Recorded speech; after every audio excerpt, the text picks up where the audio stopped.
안녕하세요. 많이 피곤하시죠? 괜찮습니까? 예. 같이 기도하겠습니다. 우리를 사랑하시는 자비로우신 주님, 참으로 감사합니다.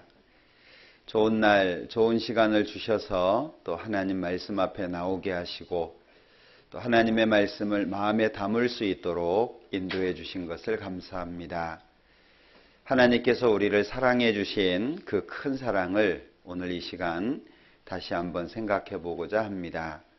지혜를 주시고 총명을 주셔서 우리가 하나님의 말씀을 잘 알아들을 수 있도록 도와주시고 우리의 마음이 하나님의 것으로 기뻐할 수 있도록 인도하시기를 원합니다.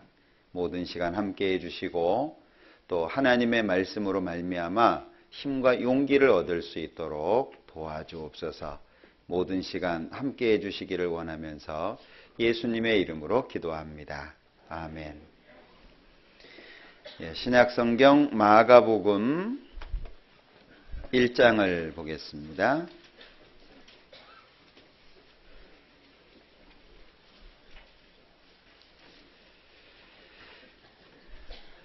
마가복음 1장 14절 15절입니다. 14절 15절 같이 읽어보죠. 요한이 잡힌 후 예수께서 갈릴리에 오셔서 하나님의 복음을 전파하여 가라사대 때가 찼고 하나님 나라가 가까웠으니 회개하고 복음을 믿으라 하시더라. 성경을 읽다 보면 이렇게 좀 어려운 용어들이 나오고요. 반복되고 있지만 내용을 그 단어의 의미를 잘 모르면 성경을 이해하는데 참 어려운 그런 단어들이 상당히 많이 있습니다. 그 중에 여기 두 가지가 나왔는데요. 15절에 보면 때가 찼고 하나님 나라가 가까웠으니 회개하고 복음을 믿으라. 여기 예수님께서 복음을 전하실 때 이 두 가지를 강조해서 말씀하셨는데요. 회개가 무엇이고 복음이 무엇이냐라고 하는 걸 먼저 좀 생각해 보려고 합니다. 알면 참 쉬운데 모르면 너무 어려운 것이 뭐 세상 일이 다 그렇습니다만은 특히 성경이 그런 것 같아요. 그래서 성경에 나오는 많은 용어들이 있는데 그 용어들을 이해하지 못해서 오해하는 이제 그런 경우들이 생깁니다.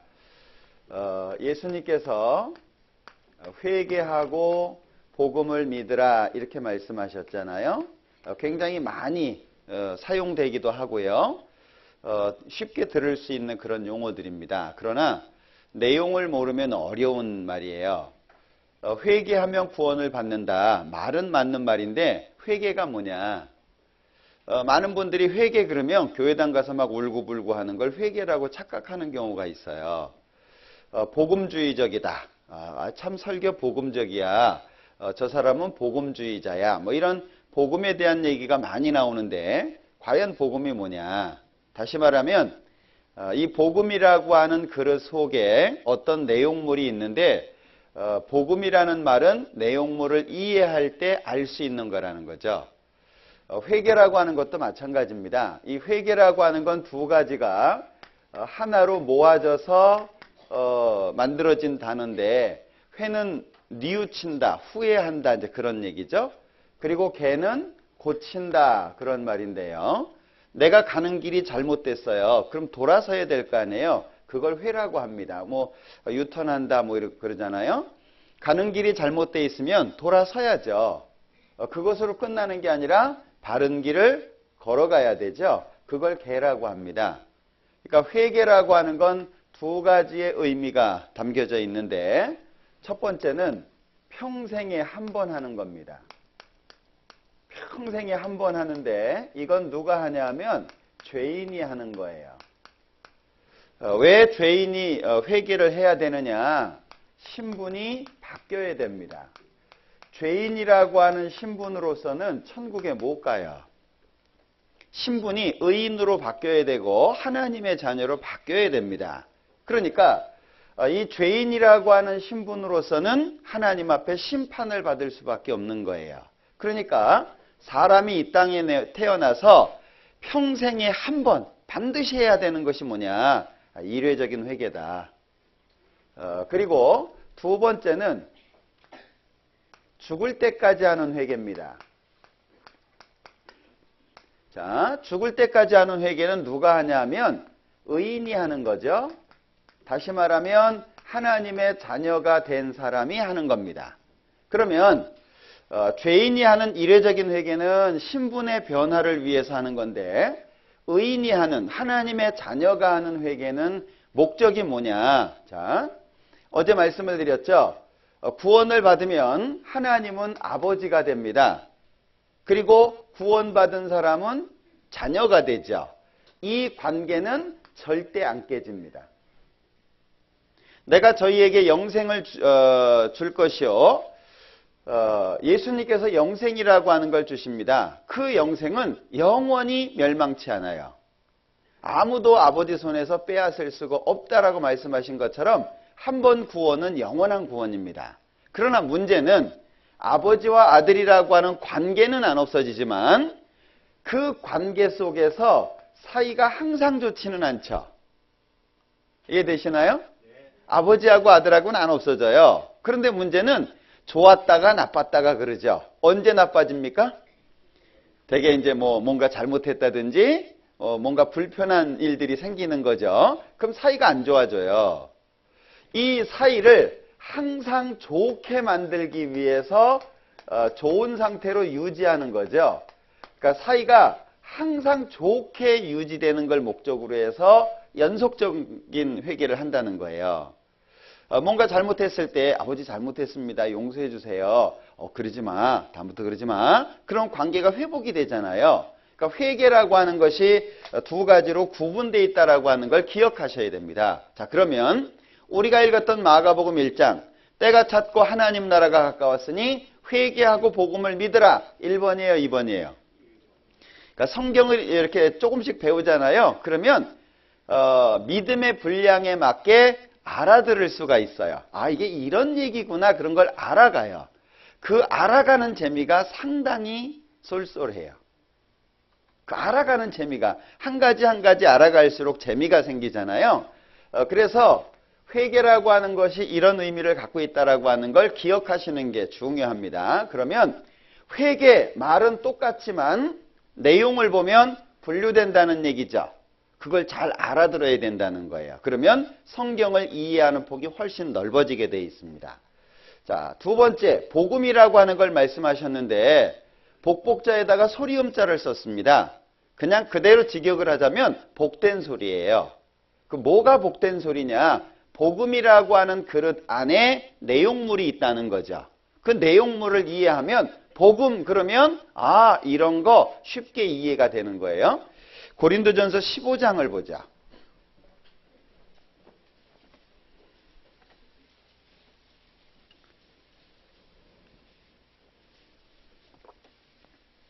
(1절입니다)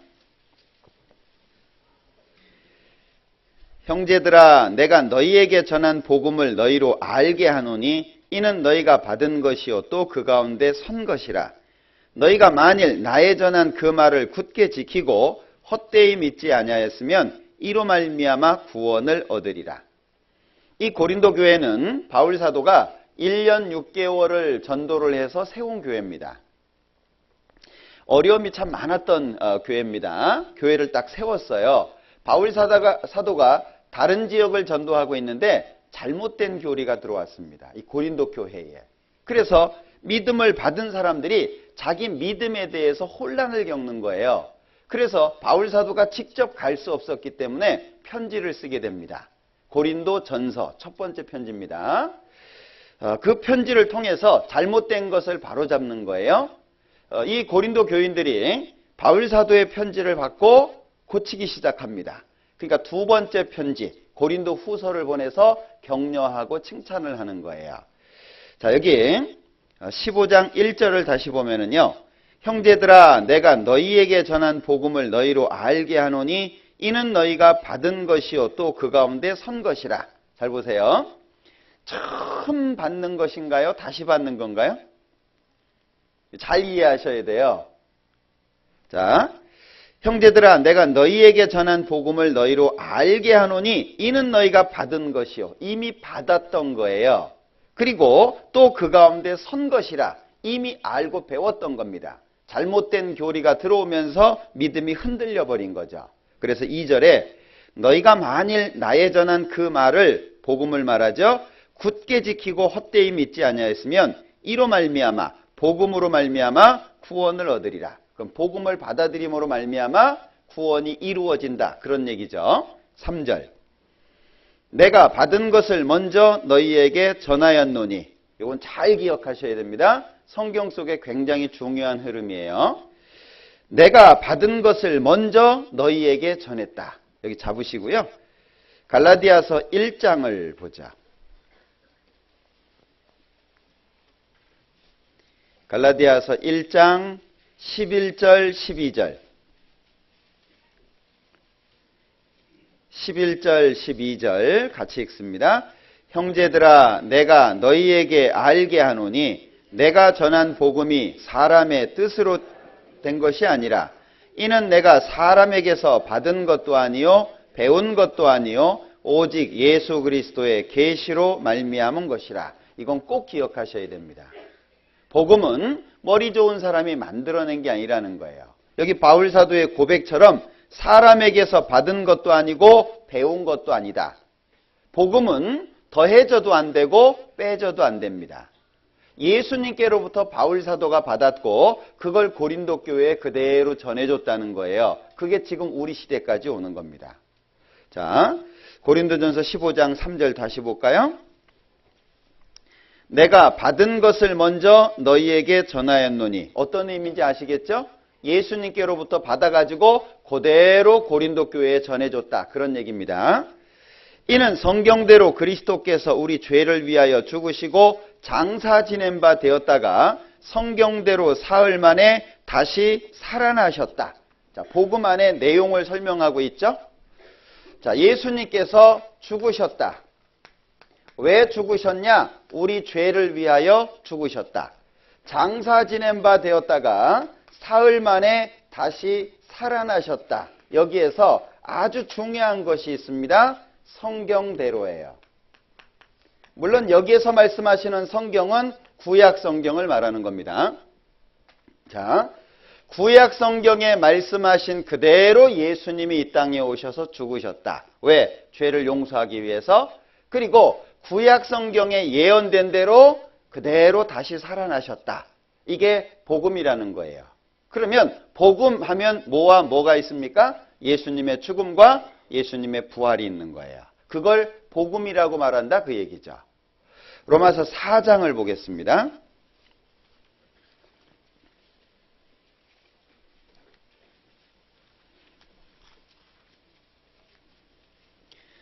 로마서 4장 25절 예수는 우리 범죄함을 위하여 내어줌이 되고 또한 우리를 의롭다 하심을 위하여 살아나셨느니라. 여기 복음이라는 단어가 하나도 안 나오죠. 복음이라는 단어는 안 나오지만 뭘 설명한 겁니까? 복음을 설명한 겁니다. 다시 보면 예수는 우리 범죄함을 위하여 내어줌이 되고 죽었다는 얘기죠. 왜 죽었습니까? 죄를 용서하기 위해서예요. 결국에 예수님의 죽음이라고 하는 건 항상 뭐하고 연결되냐면 죄의 용서하고 연결이 되는 거예요. 이해되시나요? 그러니까 예수님이 죽었다. 거기에는 항상 목적 자체가 뭐냐? 예수님이 우리 죄를 용서하기 위해서 죽으신 거다. 그래서 예수님의 죽음은 죄 용서하고 연결이 되는 거예요. 자, 그런데 두 번째, 또한 우리를 의롭다 하심을 위하여 살아나셨느니라. 그러면 죽으신 것은 죄를 용서하는 거고 다시 살아나신 목적은 뭐죠? 우리를 의롭다 하기 위해서 살아나셨다는 거예요. 그러면 의롭다라고 하는 말이 무슨 뜻이냐? 기억하셔야 됩니다. 기억하셔야 돼요. 자, 재판정에서 재판을 할 때 판사가 죄 없다 선언한 상태 통째로 외워두시는 게 좋을 것 같아요. 저는 이렇게 누가 설교한다든지 책을 본다든지 문장 자체를 외워버려요. 가끔. 왜냐하면 제가 말로 설명하는 것보다 그게 더 나아. 그런 경우 있거든요. 통째로 외워버리는 거예요. 그러니까 법정에서 죄 없다 선언된 상태, 그걸 의라고 말하는 겁니다. 이 한자가 참 잘 만들어진 것 같아요. 옳을 의자를 쓰잖아요. 옳다 그 얘기거든요. 그런데 이 옳을 의자가 두 개예요. 두 가지가 하나가 됐어요. 위에 있는 건 양입니다. 아래에 있는 건 자기 자신이죠. 그러니까 내가 양 아래로 들어가면 의가 되는 거예요. 그런데 성경에서 이 양은 누구를 가리킵니까? 예수님을 가리키죠. 그럼 하나님이 보실 때 의가 뭐예요? 내가 예수님 공로 안에 들어가는 거예요. 예수님이 내 죄를 용서하셨다는 사실을 믿는 걸 말하는 겁니다. 결국에 십자가 공로가 내 마음속에 믿어지면 하나님 보실 때 의라고 얘기해요. 그러면 의롭다가 무슨 뜻이라고요? 죄 없다 선언된 상태. 무죄 그 얘기라는 거예요. 죄 없다고 선언된 상태를 의롭다라고 말한다는 거예요. 그리고 두 번째는 예수님처럼 봐주는 거예요. 예수님은 죄가 없는 상태에서 우리를 위해서 죽으셨죠. 그러니까 죄가 있는 상태에서 선을 행한 것이 아니라 죄가 없는 상태에서 선을 행하신 거예요. 그걸 의롭다라고 한다는 거예요. 자, 그러면 정확하게 분류가 되죠. 예수님의 죽음은 뭐하고 연결됩니까? 죄 용서. 예수님의 살아나신 것은 뭐와 연결이 되죠? 의롭다. 그럼 의롭다 내용을 알면 의롭다 이렇게 하면 알아듣겠죠. 내용을 모르면 이거 못 알아듣는 거예요. 의롭다가 뭐냐? 근데 의롭다가 뭐라고요? 첫 번째는 죄 없다고 선언된 상태. 두 번째는 예수님처럼 봐주는 거예요.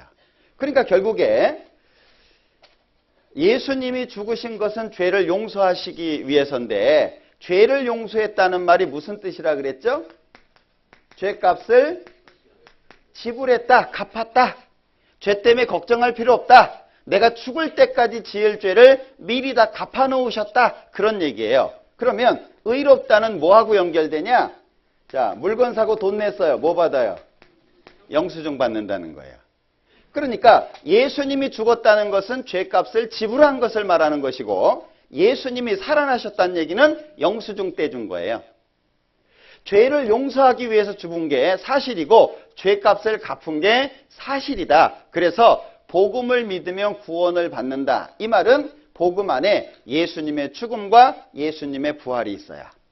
죽음은 죄 용서와 연결이 되고 부활은 의롭다와 연결이 돼요.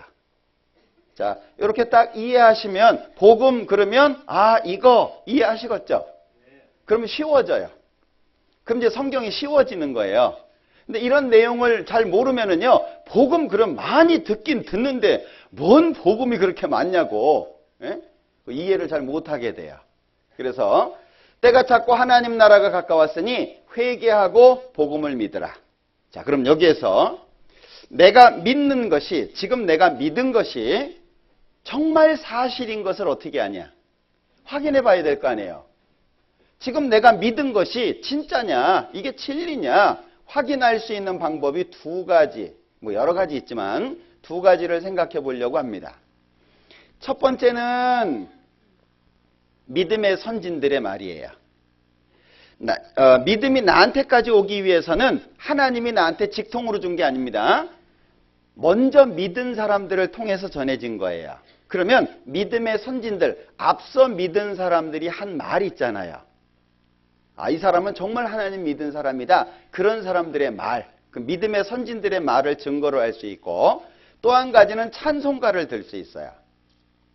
우리가 가지고 있는 찬송가는 1600년대에서 1900년대까지를 모아놓은 겁니다. 즉 우리가 갖고 있는 찬송가는 찬송의 내용을 보면 내가 믿은 것이 진짜인지 가짜인지를 구분할 수 있다는 거예요. 이미 구원을 받은 사람도 내가 구원받은 것이 사실이라고 하는 걸 계속 확인을 하셔야 됩니다. 그래야 그것이 점점 확실해질 수 있는 거예요. 어떤 분 그러잖아요. 구원 받으셨어요? 목사님이 구원 받았다며요. 이건 자기 게 아니에요. 구원은 자기께 돼야 되는 거예요. 누가 뭐라고 해도 세상이 두 쪽이 나도 사실인 건 사실이어야 되는 거예요. 자, 그러면 믿음의 선진들의 말 우선 몇 가지를 살펴보죠. 그랜드 종합교리라고 하는 책인데 우리나라 목사님들이 거의 갖고 있는 책입니다. 저도 가지고 있는데 구원받은 자는 과거 지은 죄만 용서받았습니까? 아닙니다. 만약 구원받은 자가 과거 지은 죄만을 용서받았다면 현재 짓고 있는 죄나 미래에 지을 수밖에 없는 죄들은 해결되지 못하며 인간은 결국 죄인으로 남을 수밖에 없습니다. 따라서 과거 지은 죄에 대한 용서는 구원을 완전하게 설명하는 것이 되지 못합니다. 구원은 과거의 죄뿐 아니라 현재와 미래에 지을 죄까지 완전히 용서하는 것입니다. 거의 장로교 쪽의 목사님들이 모여서 이 책을 만들었는데 많은 분들이 이렇게 안 믿어요. 책은 잘 만들었는데, 책은 정답으로 만들었는데 많은 분들이 지나간 죄 용서하고 앞으로 짓는데 계속 용서받아야 된다. 이렇게 배우는 분들이 굉장히 많습니다. 자, 여기는 이제 이런 질문을 했는데요.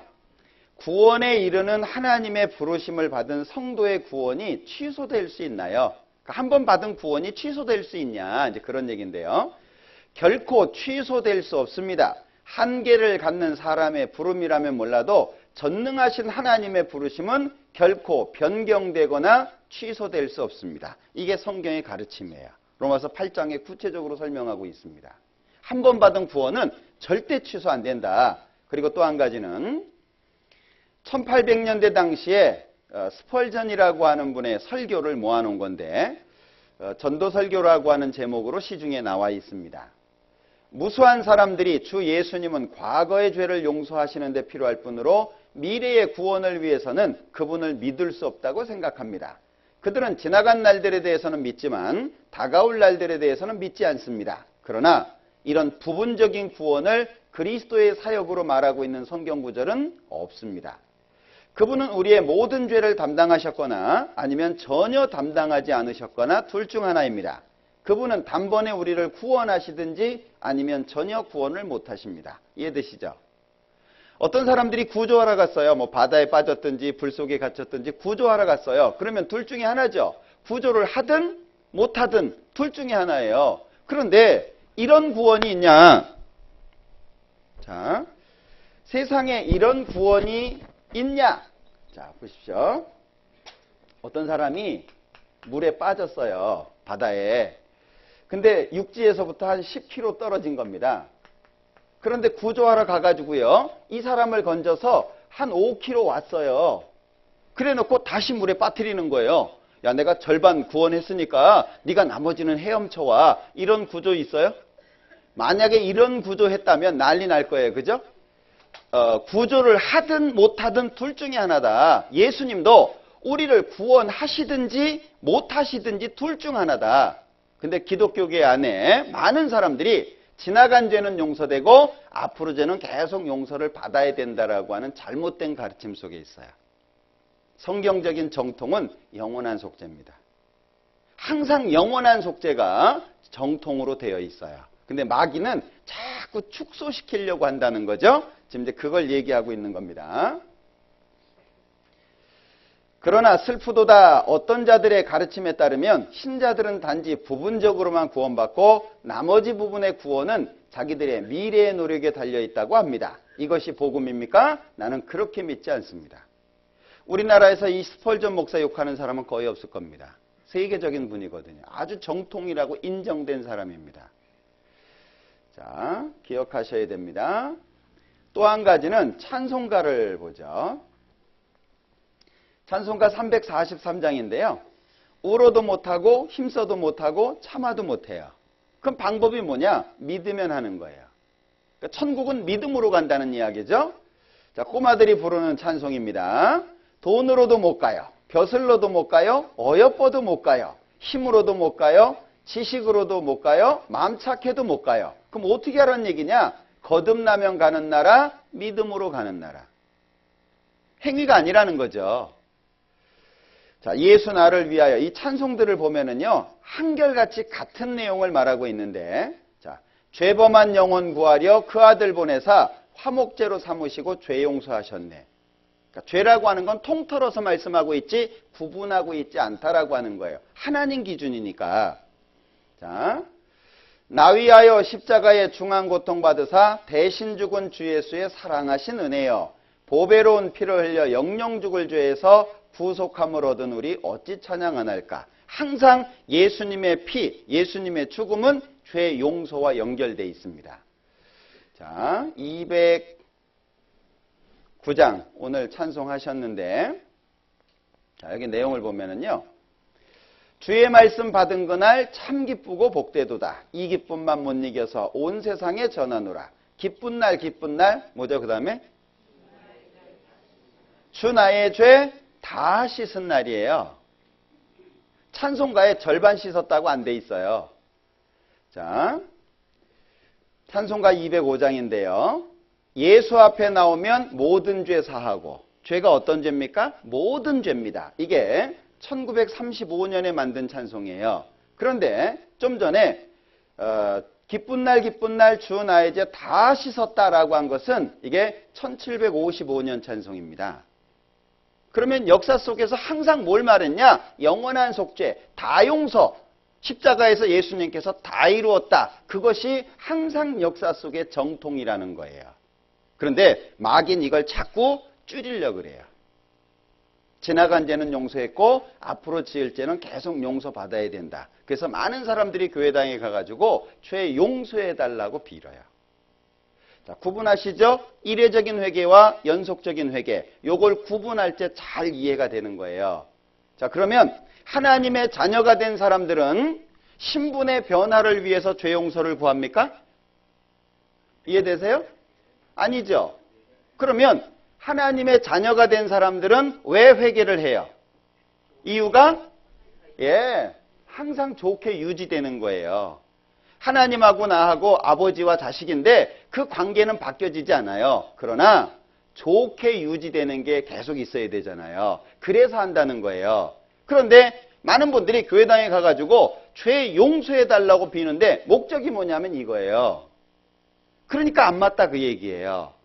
어떤 분들은 야, 쟤네는 한번 회개하면 천국에 간대. 다시는 회개 안 해도 된대. 이렇게 욕하는 분들도 있어요. 성경적인 무지에서 오는 겁니다. 구분을 하셔야 돼요. 그래서 우리가 가지고 있는 지금 내가 믿은 이 사실이 얼마나 정확한 사실인지 본인 스스로 확인을 하셔야 됩니다. 그래야 이 믿음이 안 흔들릴 수 있어요. 자, 그러면 구약 성경에 보면 예수님께서 훗날 오셔서 십자가에서 이루실 사실을 미리 여러 가지 사건들로 설명하신 것들이 있어요. 그 중에 대표적인 것 몇 가지를 보죠. 자, 창세기를 보죠. 창세기 4장입니다.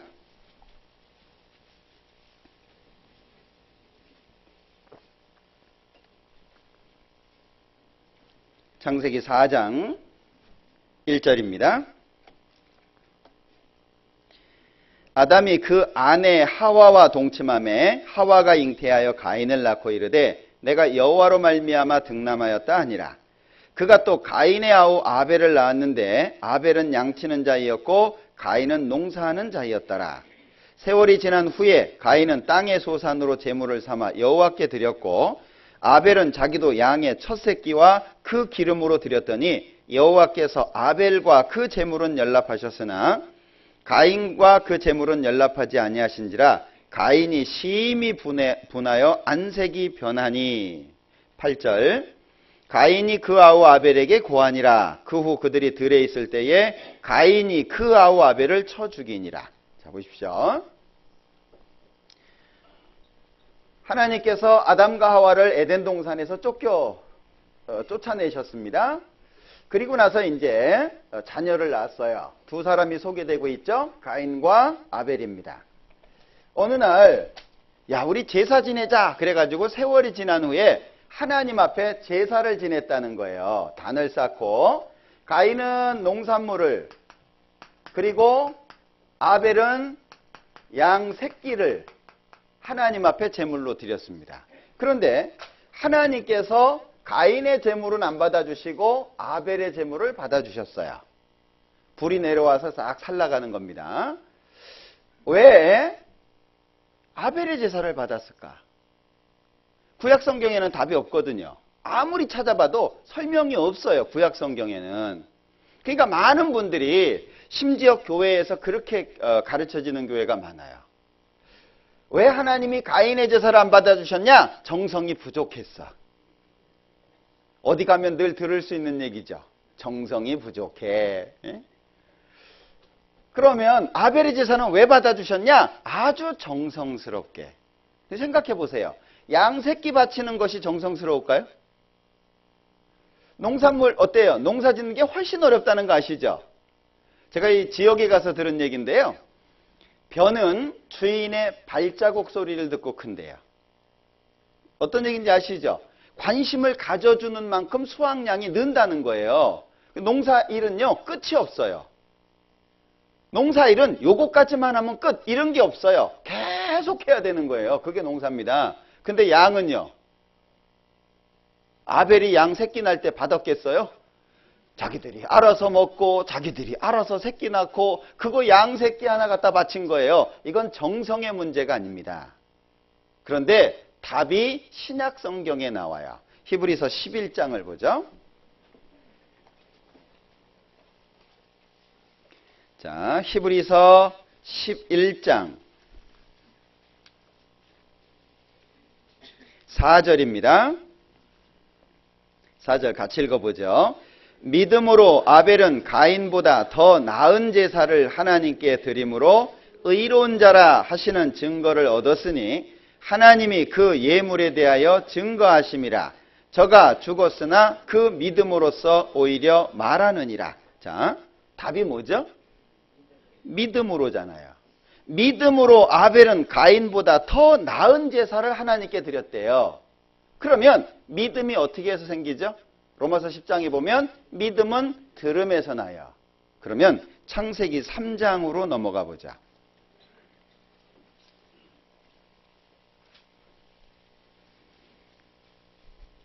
자, 창세기 3장에는 뱀의 꼬임을 받아서 범죄하게 되고 하나님 앞에 심판을 받는 장면이 쭉 기록되어 있습니다. 자, 그 중에 21절. 여호와 하나님이 아담과 그 아내를 위하여 가죽옷을 지어 입히시니라.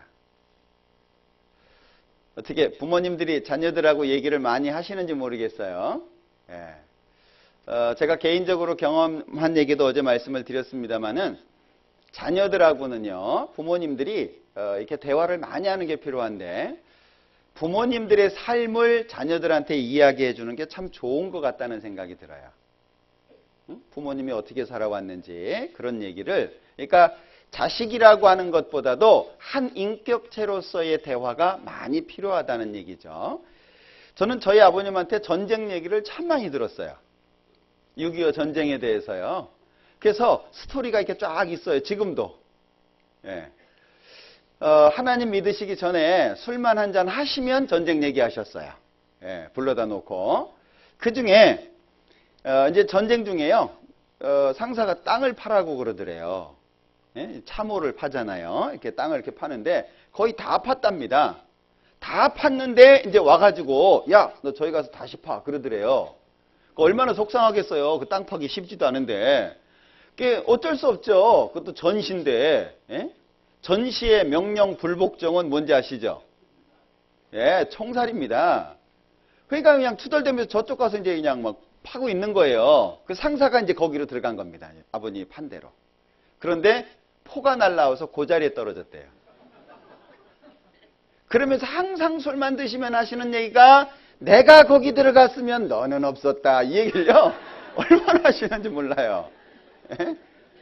하여튼 그 얘기는 안 빠지고 하셨어요. 예, 기억에 남았기 때문에 그렇겠죠. 자, 이 아담과 하와가 자녀들한테 얘기를 안 했겠냐.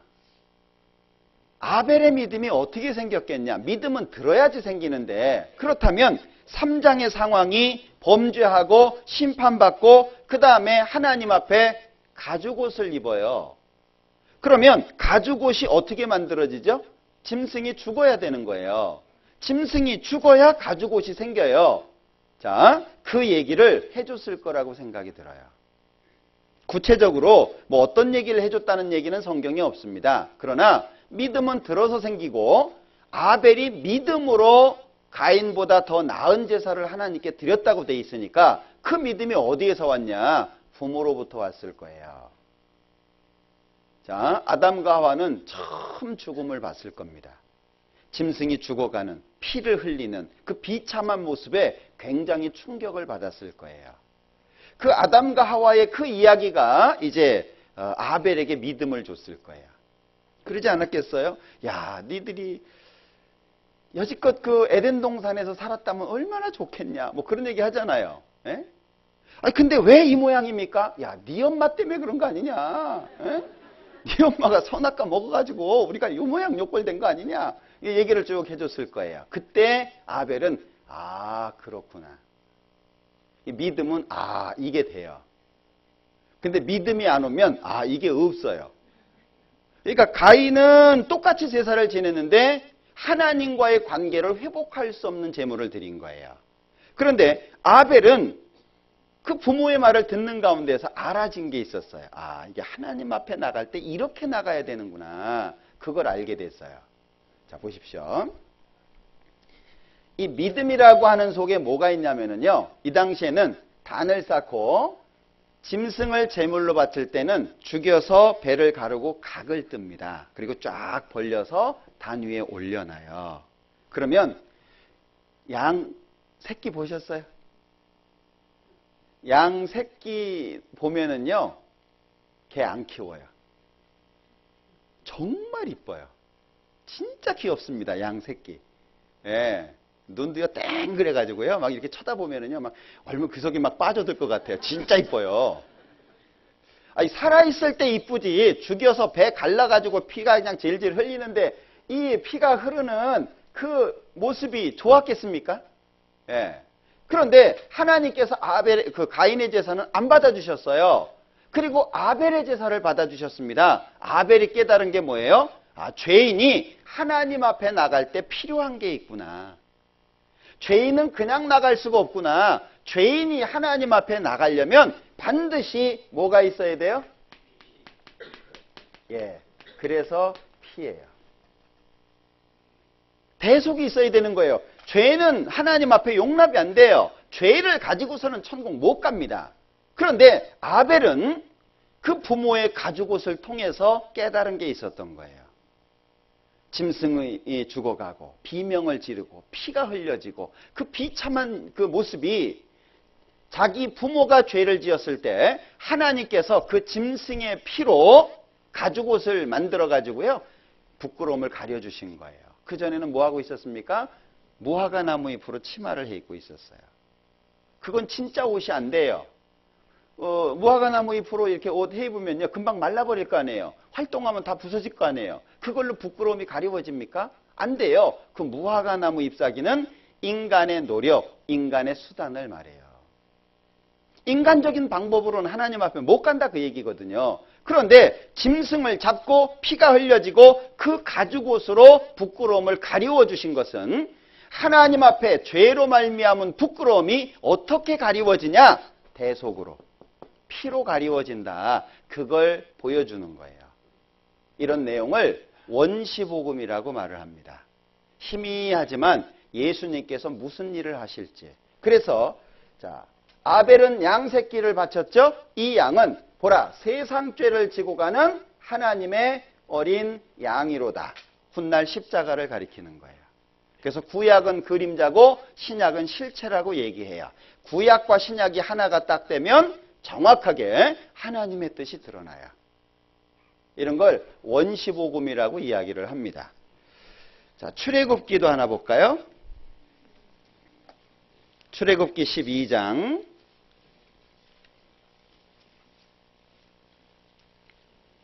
13절.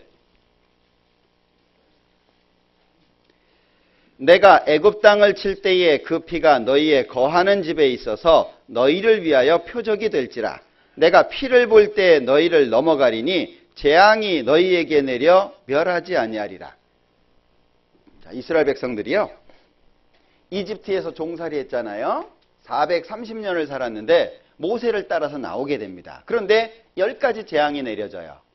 그 마지막 10번째 재앙이 장자가 죽는 재앙입니다. 잘 아실 거예요.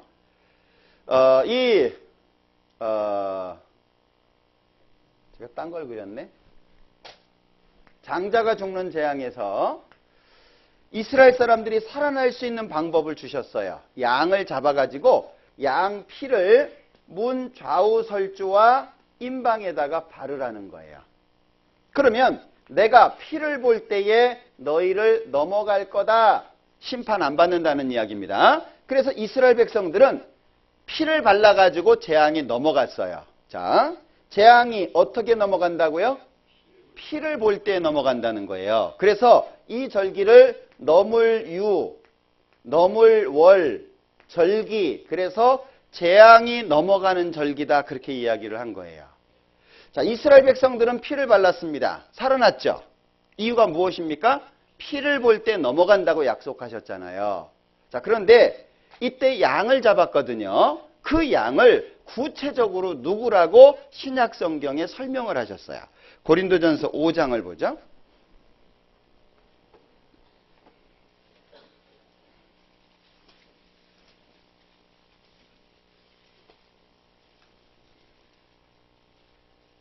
(7절입니다) 고린도전서 5장 7절 같이 읽죠.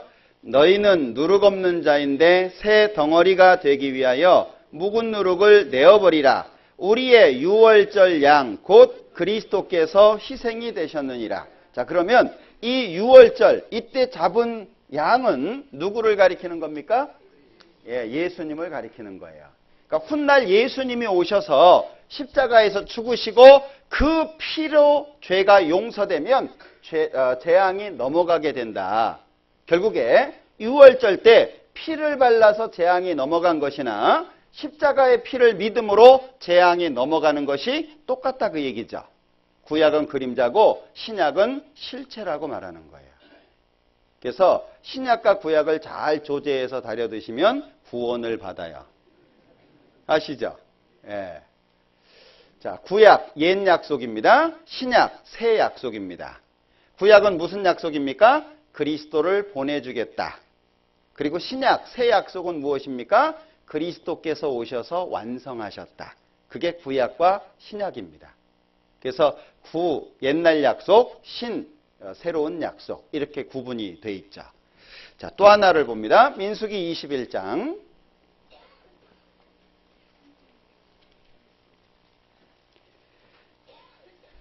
민수기 21장 4절입니다.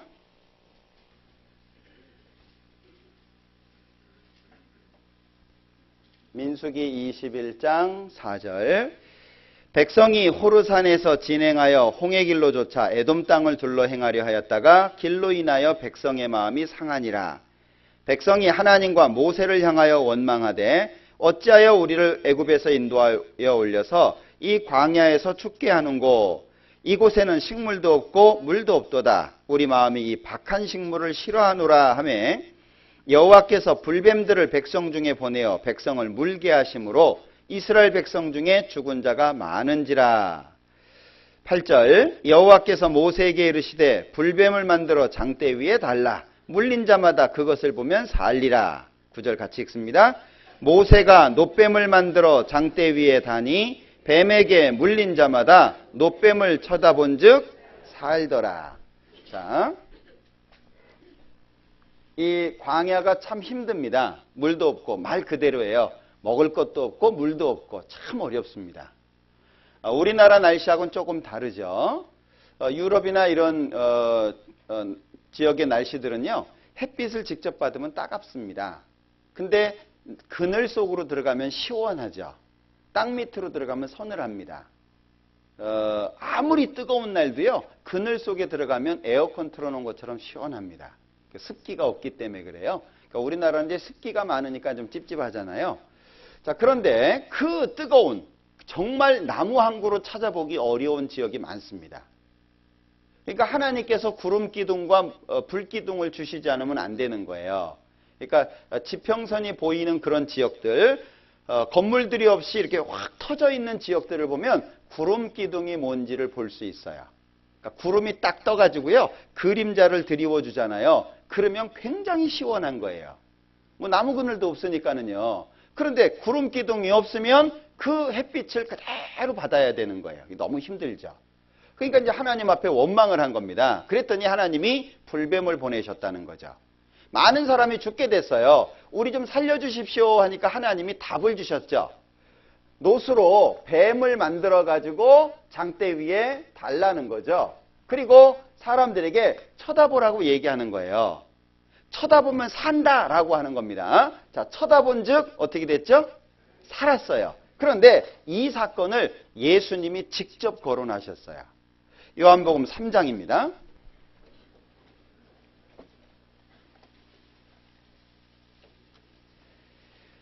요한복음 3장 14절 15절 14절 15절 같이 읽습니다. 모세가 광야에서 뱀을 든 것 같이 인자도 들려야 하리니 이는 저를 믿는 자마다 영생을 얻게 하려 하심이니라. 자, 보시죠. 자, 모세가 광야에서 뱀을 든 것 같이 인자도 들려야 하리니. 자, 놋뱀하고 예수님의 십자가하고 동일시되고 있죠. 모세가 놋뱀을 높이 달았습니다. 그것처럼 인자, 예수님도 달려야 된다는 거예요. 하나님과 인간 사이에 높이 달렸습니다. 그러니까 쳐다본 즉 살더라, 이것이 그 당시에는 놋뱀하고 연결되어 있는데 지금 우리 시대는 쳐다본 즉 살더라, 뭐하고 연결되어 있습니까? 십자가하고 연결되어 있잖아요. 그러니까 구약은 그림자고 신약은 실체인데 모든 성경이 누구를 증거하냐? 예수님을 증거하고 있다는 거예요. 구약을 빨래라고 해서 짜면 짐승들의 피가 나오겠죠. 많이 죽었습니다, 짐승들이. 신약 성경을 빨래라고 생각하면 피가 나오겠죠. 예수님의 피입니다. 성경을 빨래라고 생각해서 짜면 피가 나오는 거예요. 피의 역사입니다. 그러니까 동일한 것을 반복적으로 설명하고 있죠. 결국에 예수님의 십자가를 다 설명하고 있다는 거예요. 자, 우리가 성경을 통해서 마음속에 알아야 되는 것이 있습니다. 성경은 예수님의 십자가를 중심적으로 설명하고 있다는 거예요. 그러니까 결국에 교회를 다닌다든지 어떤 종교적인 습관을 갖고 있는다든지 그런 것이 중요한 것이 아니라 마음속에 뭐가 있어야 되냐? 십자가가 있어야 된다. 직접적으로. 예수님하고 나하고 직접적으로 관계가 맺어져야 돼요. 그게 십자가입니다. 그 십자가를 통해서 내 죄가 영원히 용서된다라고 하는 거예요. 이사야서 54장을 보겠습니다.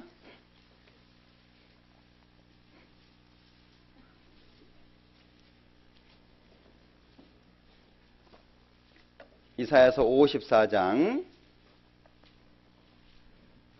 9절입니다. 이는 노아의 홍수에 비하리로다. 내가 다시는 노아의 홍수로 땅 위에 범람치 않게 하리라. 맹세한 것 같이 내가 다시는 너를 노하지 아니하며 다시는 너를 책망하지 아니하기로 맹세하였노니 산들은 떠나며 작은 산들은 옮길지라도 나의 인자는 내게서 떠나지 아니하며 화평케 하는 나의 언약은 옮기지 아니하리라. 너를 긍휼히 여기는 여호와의 말이니라. 여기 두 가지가 대조되고 있는데요. 자, 하나는 무지개입니다. 무지개. 자, 하나는 무지개를 말씀하시는 거예요. 7개죠? 7은 하나님 숫자. 7은 완전 숫자라고 이야기를 합니다. 하나는 무지개를 얘기하는 거예요. 노아의 홍수에 비하리로다. 자, 창세기 9장에 보면 7번 반복해서 등장하는 단어가 있어요. 언약이라는 단어입니다.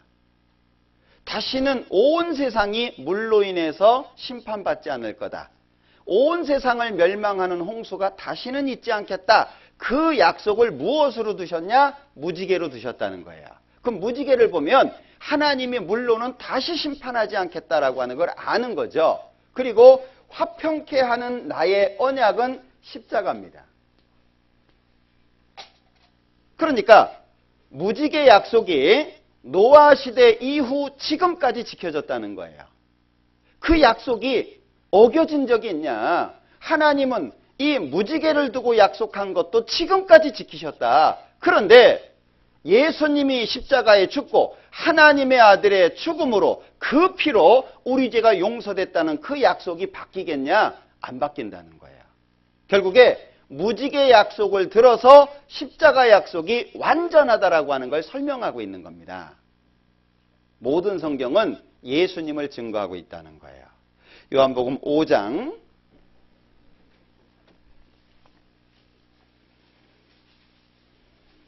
요한복음 5장 39절입니다. 같이 읽어보죠. 너희가 성경에서 영생을 얻는 줄 생각하고 성경을 상고하거니와 이 성경이 곧 내게 대하여 증거하는 것이로다. 내게, 이 내게가 예수님입니다. 그러니까 모든 성경은 예수님을 설명한다는 거죠. 로마서 8장을 봅니다.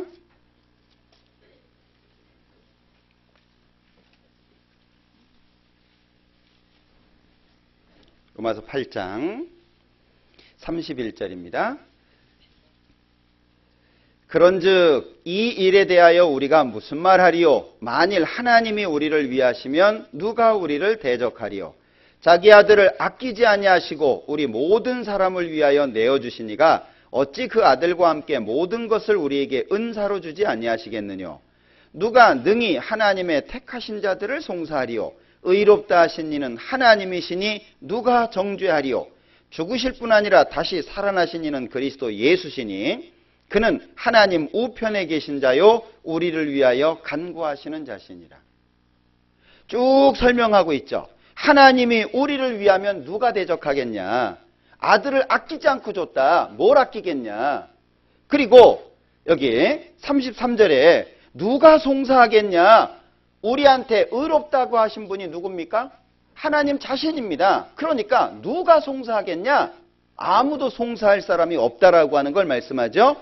그러면서 34절에 왜 송사할 수 없냐? 합법적이라는 거예요.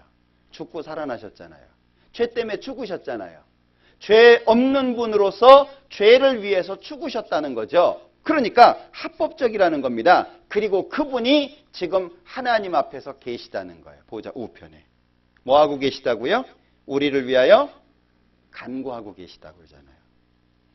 그러니까 우리가 이 사실을 믿으면 우리의 믿음은 하나님 앞에서 확실할 수밖에 없다라고 하는 거예요. 자, 보십시오. 많은 사람들이 잘못된 믿음을 갖고 있어요. 멕시코 가서 찍어본 사진인데요. 멕시코가 그 카톨릭 국가잖아요. 천주교 국가잖아요. 그런데 천주교가 되기 전에는요. 거기가 태양신을 숭배했던 나라입니다. 대부분의 그 나라들 우상을 섬기는 사람들이 가장 큰 신으로 여기는 게 태양신입니다. 자, 예수님 십자가 위에다가요. 태양을 뜩 박아놨어요. 섞여버렸죠. 그러니까 멕시코나 멕시칸 사람들이 살고 있는 지역을 가면은요. 흔히 볼 수 있는 게 태양을 형상화한 거예요. 태양을 굉장히 크게 생각하거든요. 이게 다 태양을 설명하는 겁니다. 왜냐하면 태양신을 섬겼던 나라이기 때문에 그래요. 자, 죄를 어떻게 용서할 거냐? 인간적인 방법으로는 안 돼요. 자, 이것이요. 필리핀인데 필리핀 같은 경우에는요. 이렇게 고행을 합니다. 이게 죄를 씻는 거예요. 길을 다니면서요. 채찍을 가지고요. 이 등을 티셔츠를 이렇게 찢어요. 맨살이 나오도록. 그리고 채찍을 양쪽으로 이렇게 휘두릅니다. 그러면 등에 맞을 거 아니에요. 계속 피가 나오는 거예요. 이러고 다녀요. 어떤 의식을 행하는 기간이 되면. 안 되잖아요. 이렇게 해서 죄가 용서됩니까? 인도 사람들은 강물에 들어가서 목욕을 해요. 인도 가보셨는지 모르겠는데 인도는요. 강이 정말 지저분합니다. 하여튼 그래요, 물이. 예? 예. 근데 강 옆으로요, 시체를 태우는 장소가 계속 있습니다. 공개적으로 태워요. 그냥 이렇게, 뭐라 그럴까요? 이렇게 그냥 칸막이 정도만 이렇게 쳐놨어요. 이렇게 보여요. 길을 지나가다 보면 보여요. 그럼 거기에다가 나무 쌓아놓고 이렇게 태우는 겁니다. 잘 타겠어요? 가난하니까 나무도 잘 못 사요. 그러니까 부자들이나 나무를 좀 사다가 제대로 태우지 가난한 사람들은 못 태웁니다. 그럼 타다 남은 걸 그냥 강에다 밀어요. 그런데 그게 이제 둥둥 떠다녀요. 근데 거기 들어가서 목욕을 해요. 목욕하다가 걸리면 밀고 다시 하고 이래요. 강물에 목욕한다고 죄가 씻기겠어요? 근데 그렇게 생각한다니까는요. 그리고 특별히 인도 같은 경우에는 소를 신으로 섬기잖아요. 소가 오줌 싸면 거기 가서 목욕해요. 왜? 그게 죄를 씻는 방법이에요. 소 오줌뿐 아니라 소 오줌하고 똥하고 같이 범벅을 해가지고 닦습니다. 지저분하죠? 근데 그분들은 굉장히 경건합니다. 왜? 그렇게 믿으니까. 소를 신으로 섬기잖아요. 신으로부터 나오는 것이기 때문에 그러는 거예요. 그런데 성경하고 비교해보면 그거 맞아요? 근데 거기 인도 가가지고 소고기 먹으면은요, 사람 취급 못 받습니다. 신을 먹는다고.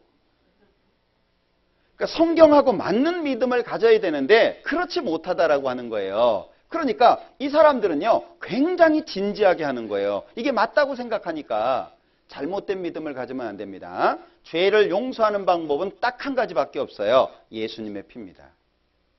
예수님께서 내 죄를 용서해 주셔야만 가능한 거죠. 자, 자연을 보면 저는 이 꽃을 보면 이렇게 사진 찍는 걸 참 좋아하는데요. 신기한 것들이 정말 많아요. 나중에 신혼여행 가시면 괌에, 신혼여행 다 갔다 오셨겠다. 이 괌에 가면 이 식물이 있는데요. 꽃이 딱 반쪽으로만 펴요. 되게 꽃이 이렇게 동그랗게 이렇게 피잖아요. 원형으로. 근데 이 꽃은요, 꼭 반쪽으로 핍니다. 그래서 두 개를 딱 따가지고 딱 이으면 하나처럼 보여요. 그래서 신혼여행 코스입니다. 여기 보여주는 게. 자, 이 식물은, 이게 뭔가 싶었어요. 그냥 털 뭉텅이에요. 예. 그런데 꽃이 피더라고요, 여기서. 이 털로 뭉쳐진 부분 있잖아요. 그게 이렇게 벌어져요. 그러면 안에 예쁜 꽃이 있어요. 진짜 신기한 것들이 너무 많습니다. 자, 이렇게 회오리처럼 돌아가는 모양을 갖고 있기도 하고요. 아주 다양합니다. 꽃들을 보면 신기한 것들이 많아요. 이거 뭔지 아셔요? 이거 보셨어요? 이런 거? 많이 드시는 건데. 감자. 감자꽃입니다. 자주색 감자예요. 자주색 감자는 꽃이 자주색으로 펴요. 요거는 하얀 감자입니다. 요거는 이거 보셨나요? 정선에 가면 먹는 거. 정선에서 유명한 게 뭐죠? 예? 예? 곤드레. 이게 곤드레 꽃입니다.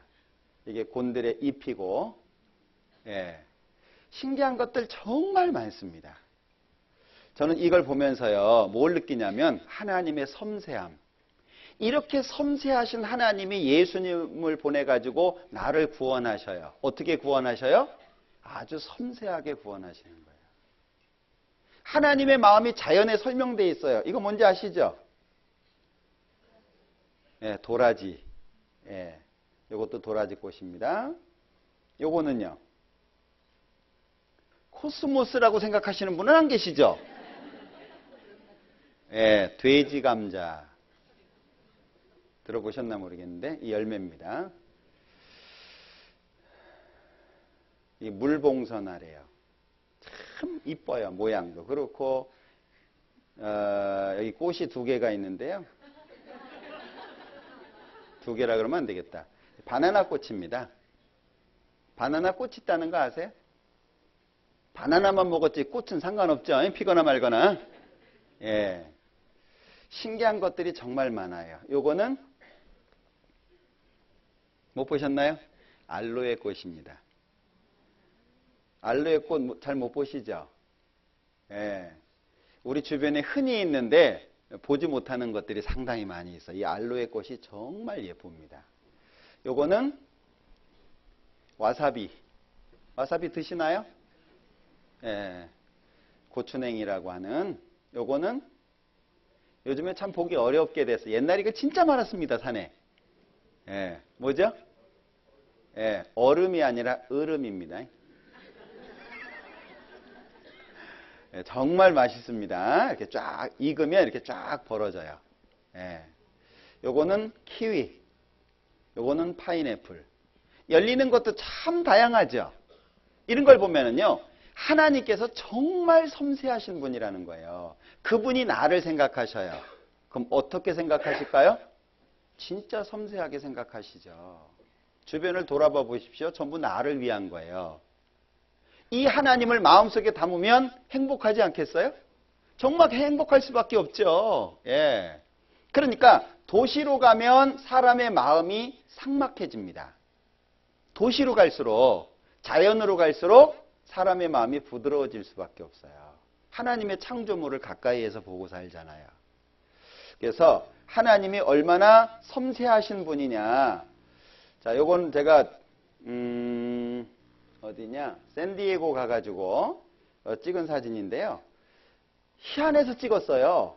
나무가 그 껍데기가요, 이렇게 터져요. 이렇게 여기 부분이 막 터져요. 밖으로 이렇게 터져 나와요. 이렇게 손으로 쑥 누르면 쑥 들어가요. 그리고 놓으면 이렇게 다시 쑥 나와요. 근데 나무가 굉장히 커요.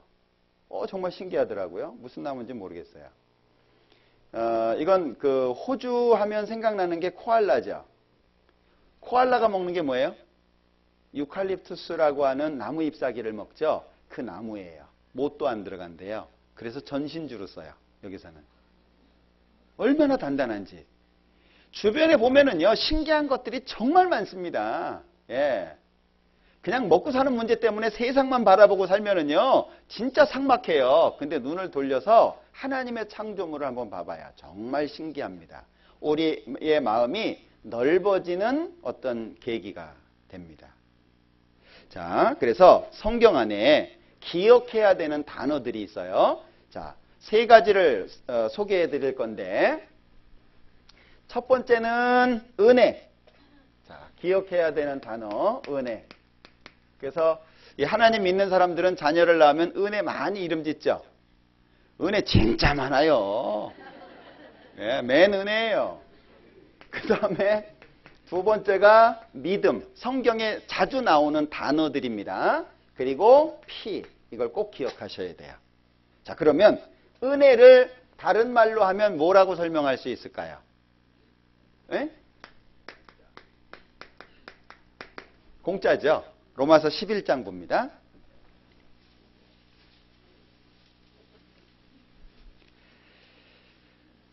로마서 11장 6절입니다. 같이 읽어보죠. 만일 은혜로 된 것이면 행위로 말미암지 않음이니 그렇지 않으면 은혜가 은혜되지 못하느니라. 자, 보십시오. 은혜가 뭐냐? 은혜는 행위가 없는 거다. 내가 한 달 일했는데 월급 받았어요. 그게 은혜예요? 그건 대가예요. 당연히 받아야 될 거예요. 근데 만약에 내가 잘못해가지고 일을 못했어요. 근데 월급에다가 보너스까지 사장님이 알아서 주셨어요. 그건 은혜라고 얘기할 수 있겠죠. 그러니까 자, 여기 만일 은혜로 된 것이면 행위로 말미암지 않음이니. 자, 영상을 하나 보여드릴게요. 자막을 잘 보셔야 됩니다.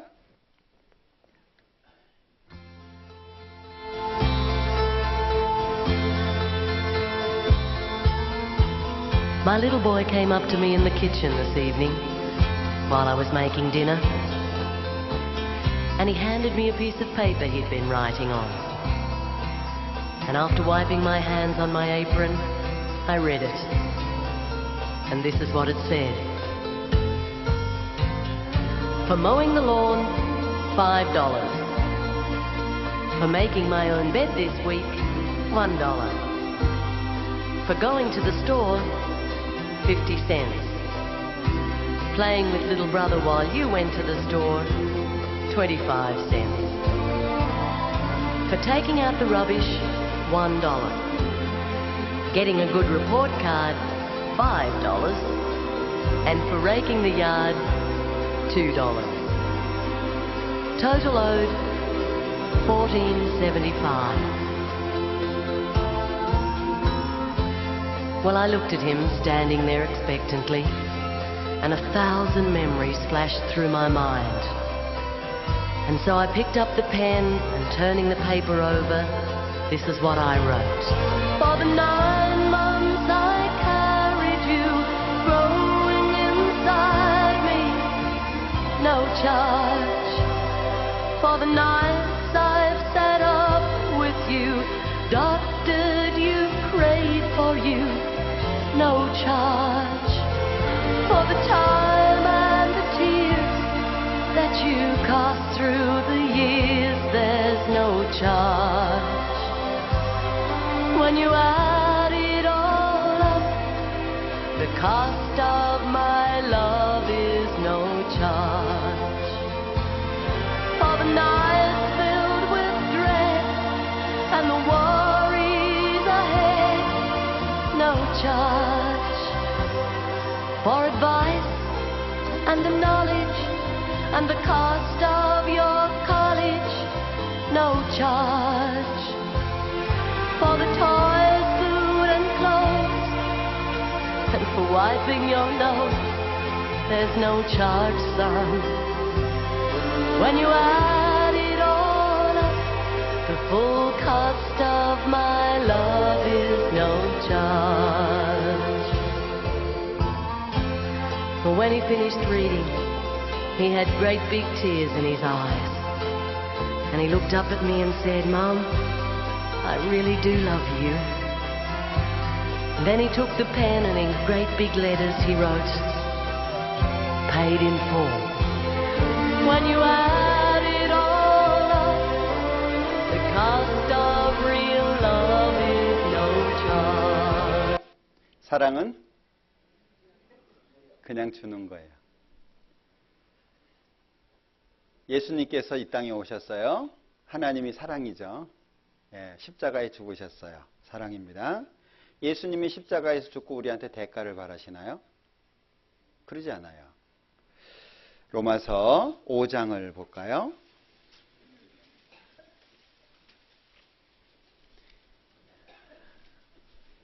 로마서 5장 6절입니다. 로마서 5장 6절. 우리가 아직 연약할 때에 기약대로 그리스도께서 경건치 않은 자를 위하여 죽으셨도다. 8절. 우리가 아직 죄인 되었을 때에 그리스도께서 우리를 위하여 죽으심으로 하나님께서 우리에게 대한 자기의 사랑을 확증하셨느니라. 10절. 곧 우리가 원수 되었을 때에 그 아들의 죽으심으로 말미암아 하나님으로 더불어 화목되었은즉. 자, 세 군데를 읽었습니다. 우리의 구원받기 전에 신분입니다. 십자가 앞에 서기 전에 상태예요. 6절에서는 연약했다고 말합니다. 연약이라고 하는 건 몸이 약하다는 게 아니라 선을 행할 수 없는 약한 상태를 말합니다. 우리가 선하게 살아서 천국 갈 수 있었겠습니까? 불가능합니다. 그리고 8절에서는 죄인의 상태였습니다. 10절에서는 하나님과 원수의 상태였습니다. 우리가 천국 갈 수 있겠습니까? 자격이 없습니다. 그런데 갈 수 있게 됐어요. 사랑 때문입니다. 자격이 없는 사람에게 하나님이 사랑을 베풀어 주시는 거예요. 그래서 우리가 감사할 수 있는 거고, 그 감사가 하나님을 위해서 사는 힘이 되는 겁니다. 하나님께서 나를 생각하신, 지금 이 순간에도 나를 지켜보고 계시다는 거 아십니까? 잊지 마셔야 돼요. 하나님이 온통 관심을 쏟는 건 그 누구도 아닌 나 자신이라고 하는 거. 그래서 내가 이 세상의 주인공이라고 자꾸 말씀을 드리는 거예요. 내가 얼마나 소중한 존재인지 하나님을 발견하게 될 때 나의 가치를 발견할 수 있게 되는 거예요. 디도서 3장을 보죠.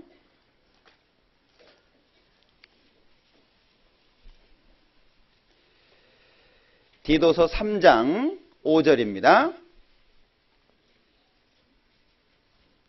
디도서 3장 5절. 우리를 구원하시되 우리의 행한 바 의로운 행위로 말미암지 아니하고 오직 그의 긍휼하심을 조차 중생의 씻음과 성령의 새롭게 하심으로 하셨나니. 자, 이게 우리를 구원하시되 우리의 행한 바 의로운 행위로 말미암지 아니하고, 말씀드렸죠? 긍휼입니다.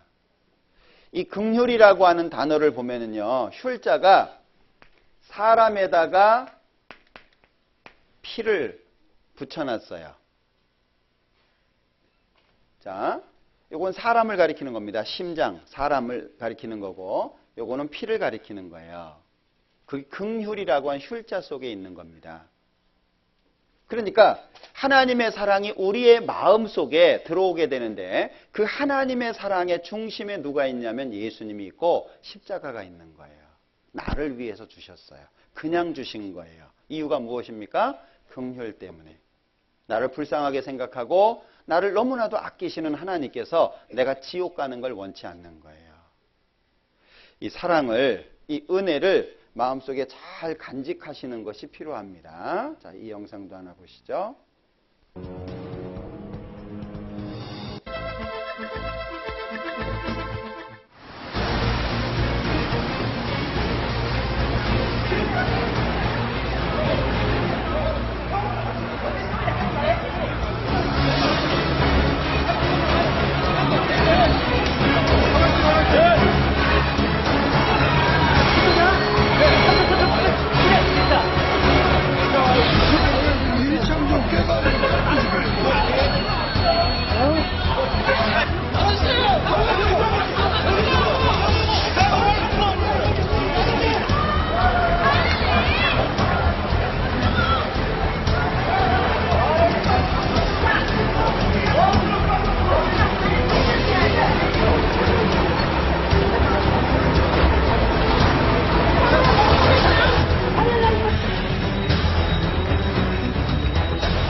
못합니다, 선생님. 알바 필요할 수 있지. 약간 다 수행하는 수 있어요. 선생님이 필요해야 됩니다. 아, 왜요? 다 필요한 있잖아요.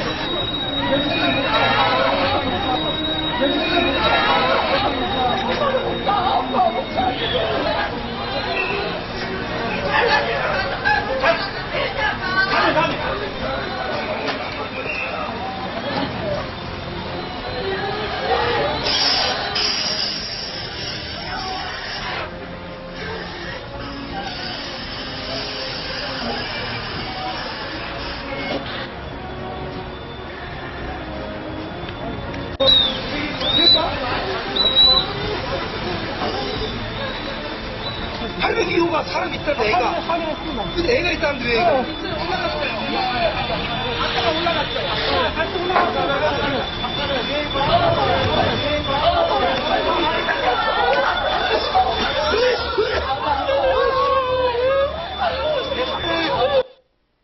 왜 들어갑니까? 들어가면 죽을 수도 있는데. 사랑하니까 들어갈 수밖에 없잖아요. 그죠? 죽음이 문제가 아닌 거예요. 내 자식이 그 안에서 죽을 수밖에 없는 상황에 있는 겁니다. 아버지의 마음이 그걸 용납하겠습니까? 자식을 사랑하는 부모의 마음이. 하나님이 내가 지옥 가게 생겼는데 편안하게 계시겠어요? 그럴 수가 없었습니다. 그래서 예수님을 준비하셨고 예수님을 이 땅에 보내주신 거예요. 많은 사람들이 이 하나님의 사랑을 잘 느끼지 못하니까 불평을 하고 원망을 합니다. 있다 없다라고 얘기를 해요.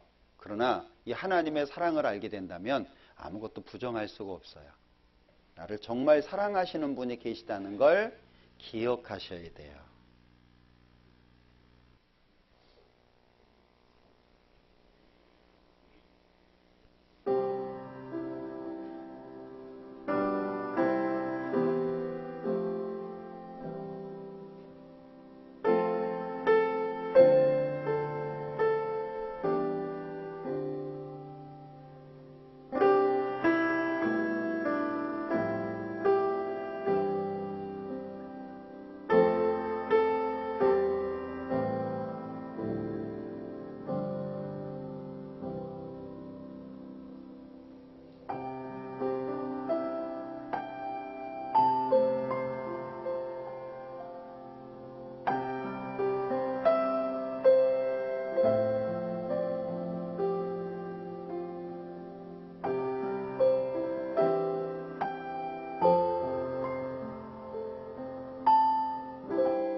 지금까지 참아주셨고 그래서 우리가 구원받을 수 있었던 겁니다. 우리가 그동안 하나님을 배반하고 하나님을 등지고 살았지만 그때도 기다려주신 거죠. 내가 돌아올 때까지 얼마나 기뻐하시겠어요. 이제 우리의 마음을 하나님께 드릴 때입니다. 드리실랍니까? 지금까지 기다려주셨어요. 끝까지 사랑해 주셨잖아요. 더 이상의 사랑이 없습니다. 이제 우리가 나를 이렇게 사랑해 주신 주님 앞에 우리의 마음을 드리는 거예요. 그래서 은혜입니다. 은혜. 나의 나 된 것은 하나님의 은혜로 된 것이라. 그래서 공짜로 주시는 거예요. 자격이 없지만 주시는 겁니다. 그래서 은혜라는 단어를 기억하셔야 돼요. 로마서 3장도 보겠습니다.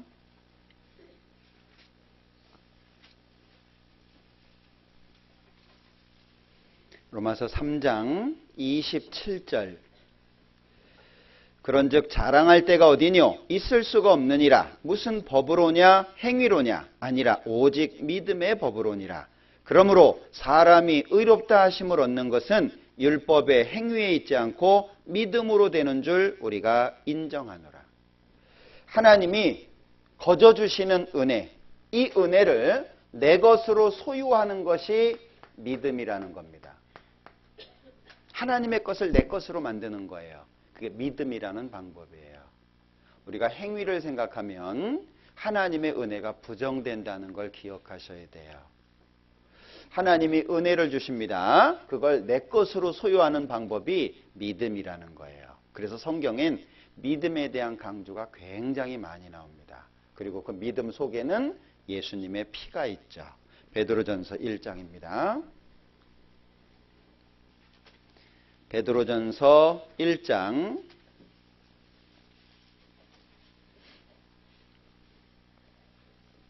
18절입니다. 너희가 알거니와 너희 조상의 유전한 망령된 행실에서 구속된 것은 은이나 금같이 없어질 것으로 한 것이 아니요 오직 흠없고 점없는 어린 양 같은 그리스도의 보배로운 피로 한 것이니라. 우리를 구원하신 것은 자신의 생명이었습니다. 요한계시록 1장을 보죠.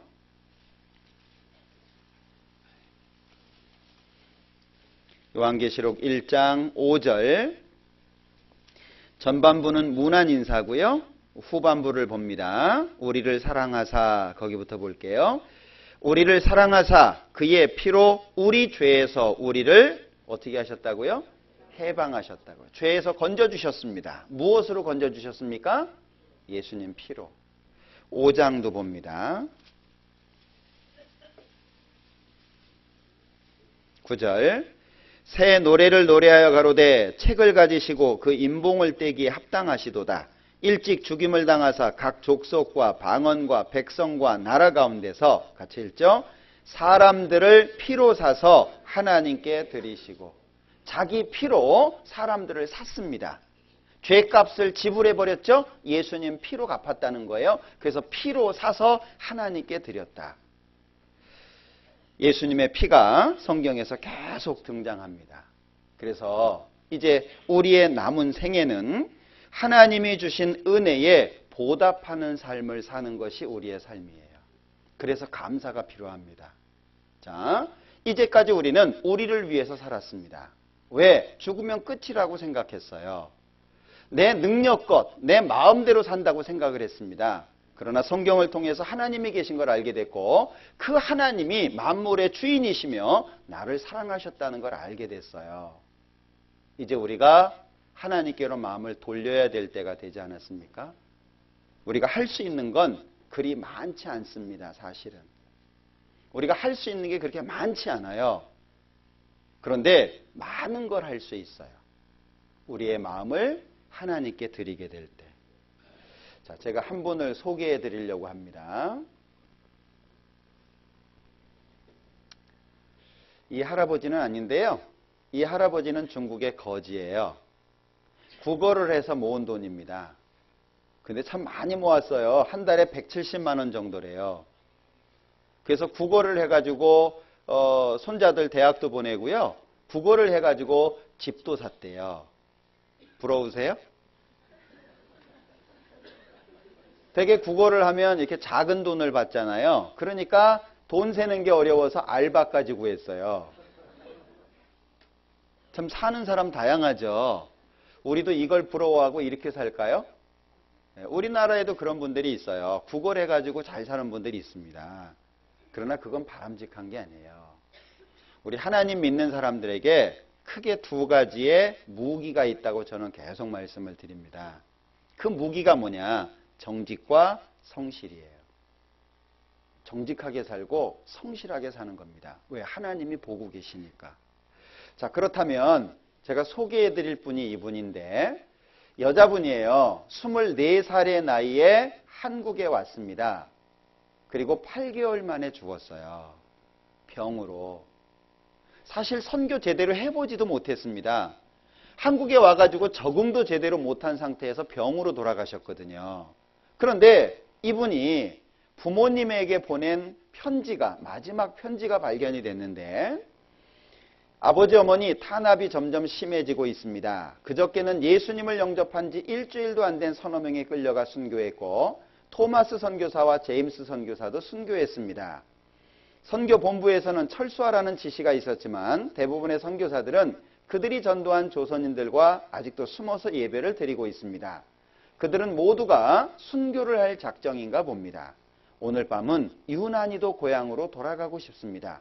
외국인들을 죽이고 기독교를 증오한다는 소문 때문에 부두에서 저를 끝까지 말리셨던 어머니의 얼굴이 자꾸 제 눈에 어른거립니다. 아버지 어머니, 어쩌면 이 편지가 마지막일 수도 있습니다. 제가 이곳에 오기 전 뒤뜰에 심었던 한 알의 씨앗이 이제 내년이면 온 동네가 꽃으로 가득하겠죠? 그리고 또 다른 씨앗을 만들어내겠죠? 저는 이곳에 작은 씨앗이 되기로 결심했습니다.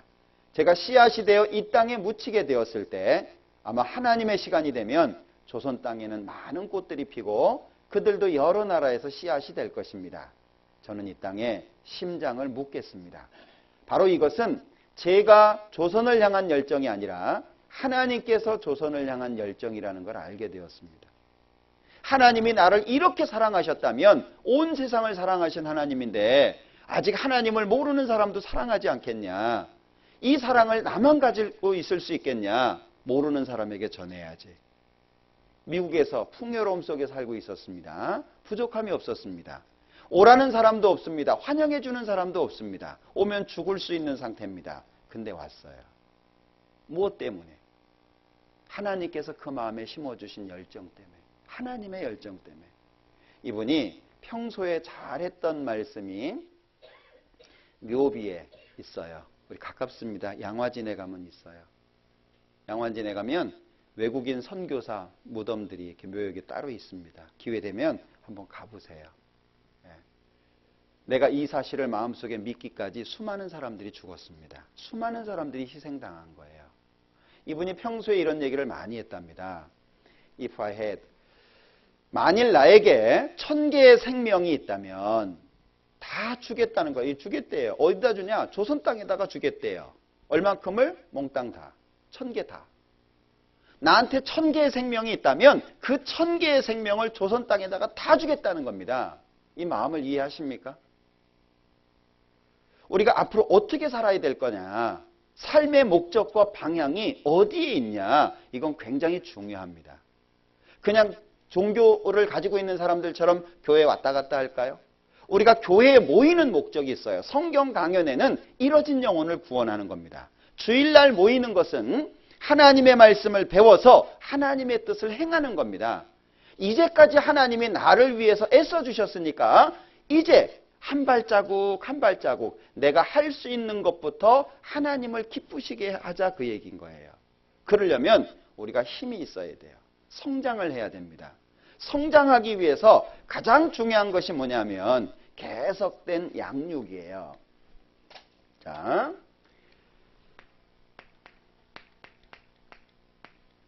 이 교회 안에 계셔야 돼요. 교회라고 하는 것은 건물을 말하는 게 아니라 구원받은 사람들을 말하는 겁니다. 고린도전서 1장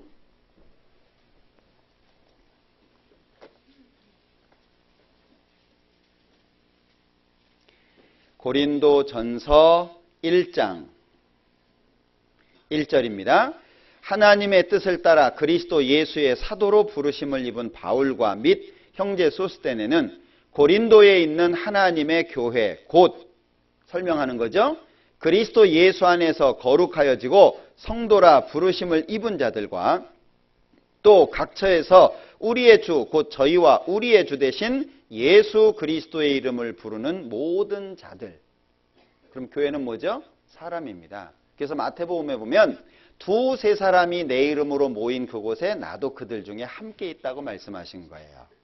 구원받은 사람들 두세 사람 이상이 모이면 교회가 되는 겁니다. 그러면 최소 단위가 두 사람 이상이 되겠죠. 그러면 이 교회가 무엇이냐? 자, 에베소서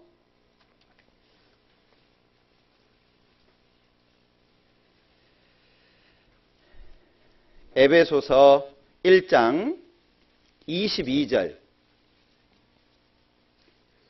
또 만물을 그 발 아래 복종하게 하시고 그를 만물 위에 교회의 머리로 주셨느니라. 교회는 그의 몸이니 만물 안에서 만물을 충만케 하시는 자의 충만이니라. 자, 사람의 몸으로 예수님과 교회의 관계를 설명하고 있어요. 에베소서 2장은 건물로 예수님과 교회의 관계를 설명하고 있는 겁니다. 그러면 머리는 예수님이라는 거예요. 교회의 머리는 예수님입니다. 그러면 머리가 있으면 몸이 있잖아요. 이 몸이 교회라는 거예요. 그런데 교회는 두 사람 이상이 모여서 교회가 되잖아요. 그러니까 구원을 받은 사람 두 사람 이상입니다. 숫자를 이야기하는 게 아니에요. 교회에 나오는 숫자를 말하는 게 아닙니다. 구원을 받은 사람들이 두 사람 이상 모여야 교회가 되는 거예요. 그러면 교회 안에 들어가려면 제일 먼저 뭐부터 해야 됩니까? 구원부터 받아야 되는 거예요. 구원을 못 받으면 교회 당은 다닐 수 있어요. 당자가 집당자잖아요. 교회가 모이는 집이다 그 얘기예요. 그러니까 구원을 받아야 몸에 들어갈 수 있어요. 교회 안에 들어갈 수 있어요. 그러면 머리에서부터 공급이 오잖아요. 그 공급을 받아야 성장할 수 있는 겁니다. 성장해야 주님을 기쁘시게 할 수 있어요. 어린아이가 아무것도 못할 거 아니에요. 어린아이가 뭘 할 수 있겠어요? 성장해야 돼요. 커야, 무럭무럭 커야 나중에 부모를 위해서 뭔가 할 수 있는 것처럼 구원받은 사람들은 성장해야 돼요. 그래서 교회를 다른 말로 하면 이렇게 얘기할 수 있어요. 연결. 교회는 연결입니다. 혼자서는 교회가 안 돼요. 이 독불장군이라는 얘기 아시잖아요. 혼자 잘난 척하는 사람 독불장군이라고 하는데 조금 비유가 틀리죠. 독불장군이 뭐예요? 혼자선 장군이 안 된다 그 얘기예요. 날 따르라! 아무도 없는데? 뭐 있어야 될 거 아니에요. 예, 혼자서는 못합니다. 같이 있어야 된다는 거예요. 그래서 연결이에요. 그래서 구원받은 사람들은 정말 소중하게 생각해야 되는 사람이 누구냐면 구원받은 사람이에요. 구원받은 사람이 내 옆에 있다는 게 얼마나 감사한지를 아셔야 돼요. 제가 한 10년 이전에 미국 선교를 갈 때요. 그 목사님이요. 신방 가자 그러더라고요. 좋다고 여기까지 왔는데 신방 가자고. 한 3시간을 갔는데 계속 가는 거예요. 차를 타고 고속도로를 달리는데 한 3시간 갔거든요. 밥 먹재요. 아니 신방 가자며요. 좀 더 가야 된대요. 6시간 넘게 갔어요. 그랬더니 한 집 있더라고. 한 집. 한 집이 있어요. 그러니까 교회를 매주 못 나오는 거예요. 예. 정말 한 사람이 없어서 눈물 흘리는 분들이 있다는 거 아십니까? 한 번은 제가 LA를 가가지고 라스베가스를 신방을 갔어요. 근데 그 자매님이 간증을 하시는 거예요. 매주 교회를 갈 수가 없어요. 한 6시간 걸리거든요. 라스베가스에서 LA까지. 그러니까 갈 수가 없는 거예요. 우리나라 6시간이 아닙니다. 뭐 신호등 봤다가 섰다 갔다 이게 아니에요. 냅다 달려서 6시간이에요. 얼마나 머냐 그 얘기예요. 그러니까 비디오 테이프를 받아요. 비디오 테이프로 이렇게 말씀을 공급을 받습니다. 주일 말씀을 비디오로 찍어서 보내주는 거죠. 근데 돈은 내는데 테이프가 안 와. 이 배달이 잘 안 되는 거예요. 한 번은 그렇게 기다렸던 테이프가 온 거예요. 너무 좋아가지고 테이프 한번 봤잖아요. 그러면 늘어질 때까지 보는 거예요. 테이프 늘어진 거 들어보셨어요? 우리나라는 그거 참 보기 어렵죠. 안녕하세요. 뭐 이런 거 있잖아요. 그거 어떻게 듣겠어요? 들을 수가 없죠. 그렇게 듣는다는 거예요. 왜? 없으니까. 없으니까 말씀 하나 테이프 오면은요, 막 늘어져서 못 들을 때까지 계속 듣는 거예요. 근데 그것도 없는 거죠. 테이프가 온 거예요. 너무 반가워가지고 테이프를 딱 뜯는데요. 깨진 거예요. 배달하다가. 그 깨진 테이프를 붙잡고요. 한참을 울었대요. 그 마음 이해하십니까? 하나님 어떻게 하실 거냐고. 아니, 말씀을, 공급을 받아야 성장을 하는데 하나님 왜 이러시냐고 하나님을 원망했다는 거예요. 실제 그렇게 사시는 분들 많습니다. 외국에서는. 우리나라는 너무 많으니까는요. 이놈은 코 찔찔 흘리고 저놈은 뭐 못돼 처먹었고 아유 이놈은 꼴 보기 싫고. 연결입니다. 연결. 교회는 연결이에요. 내 옆에 구원받은 사람이 있다는 건 축복이에요. 소중하게 생각하셔야 돼요. 예. 아무리 좀 부족해도요. 구원받았다는 것이 얼마예요. 그죠? 아무리 모자라도 아무리 무식해도 구원받았다는 것이 얼마나 놀라워요. 연결입니다. 그 다음에 이 교회는 연결이고 그 다음에 머리로부터 영양이 공급이 되잖아요. 이걸 교제라 그래요. 교제를 다른 말로 하면 성장 또는 공급이라고 말할 수 있어요. 그러면 공급을 받으려면 붙어 있어야 될 거 아니에요. 그게 교회라는 거예요. 그러니까 구원받은 사람에게 가장 중요한 게 뭐냐? 교회 안에 머무르는 거예요. 교회 안에 머무른다는 것은 이 교회당에 그냥 정기적으로 나오고 이런 것을 표현하는 게 아닙니다. 같이 사는 거예요. 구원받은 사람들끼리 이제 한 가족. 그래서 성경 에베소서에는요. 구원받은 사람들을 하나님의 권속이라고 표현을 했어요. 권속을 쉬운 말로 하자면 가족입니다. 가족. 하나님의 가족이 됐다는 거예요. 먹든지 마시든지 무엇을 하든지 다 하나님의 영광을 위하여 하라. 삶의 목적과 방향이 달라지는 거죠. 그래서 앞으로 정말 우리 성장 많이 해야 됩니다. 우리가 하나님을 위해서 해야 될 일이 있잖아요. 하나님이 나를 구원하셨어요. 주 예수를 믿으라. 그리하면 너와 내 집이 구원을 얻으리라.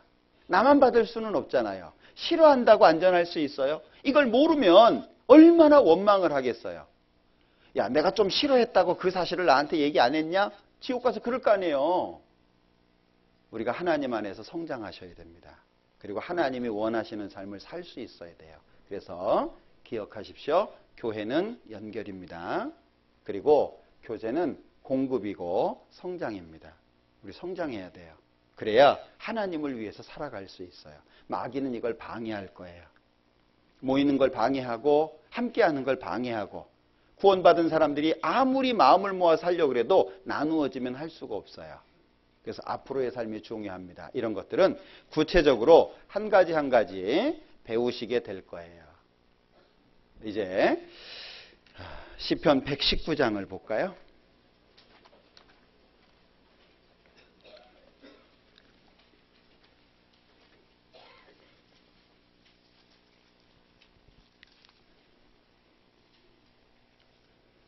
시편 119장 97절입니다. 내가 주의 법을 어찌 그리 사랑하는지요. 내가 그것을 종일 묵상하나이다. 시편 119장 97절입니다. 내가 주의 법을 어찌 그리 사랑하는지요. 내가 그것을 종일 묵상하나이다. 하나님의 법 가운데, 하나님의 말씀 가운데 우리가 신앙이 성장해야 돼요. 더 많이 이해해야 되겠죠? 하나님에 대해서 더 많이 배워야 되겠죠?